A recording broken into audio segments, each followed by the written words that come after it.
یعنی اگر کوئی میرا عابد ہے، صرف عبادت میں غرق ہے صبح سے شام، شام سے صبح،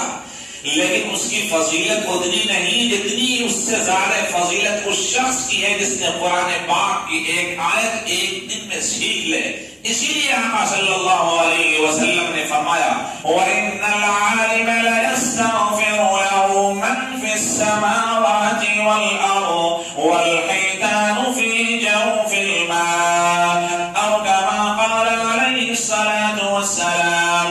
ایک عالم کے لیے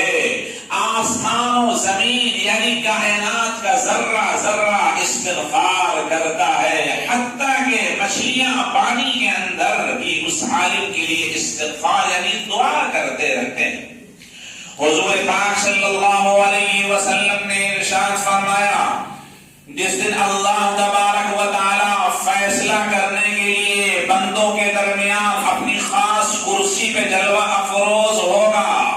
یقول اللہ عز وجل للعلماء یوم القیامہ اذا قام على کرسیہ لفصل عبادہ۔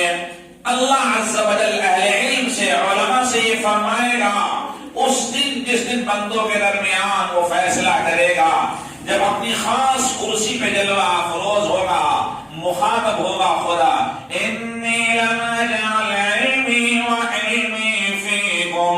الا وانا اريد ان اغفر لكم ولا ابالی على ما كان فیکم ولا ابالی،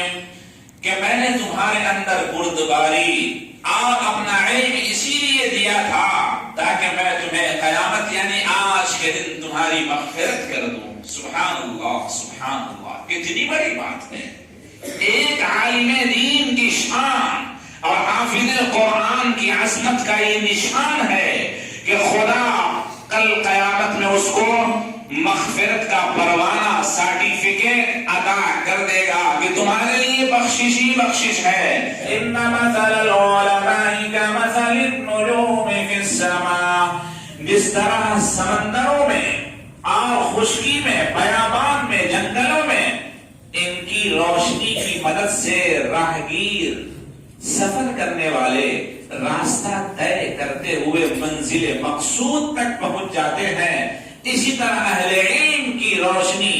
اور ان کی پیروی کرنے سے انسان منزل مقصود تک پہنچ جاتا ہے۔ اور اس کے اپوزٹ میں نگیٹو پہلو بھی بتایا اور یہ کہا فَإِذَا انطَمَسَتِ النُّجُومُ أَوْشَكَ أَن تَضِلَّ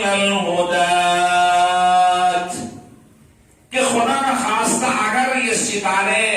یہ چاند کی روشنی مات پڑ جائے، بجھ جائے، ختم ہو جائے تو یہ اندیشہ ہے کہ راستہ چلنے والا اپنی منزل تک نہیں پہنچ سکے گا، وہ کبھی ادھر ہوگا، کبھی ادھر ہوگا، کبھی گرے گا، کبھی لڑکے گا، کبھی اوپر جائے گا، کبھی گڈھے میں جائے گا، اپنی منزل تک وہ پہنچ نہیں سکتا۔ لہذا ہمیں اہل علم کی قدر کرنی ہے۔ اللہ تبارک و تعالی ہم سب کی کاوشوں کو، کوششوں کو قبول فرمائے۔ وآخر دعوانا الحمد للہ رب العالمین۔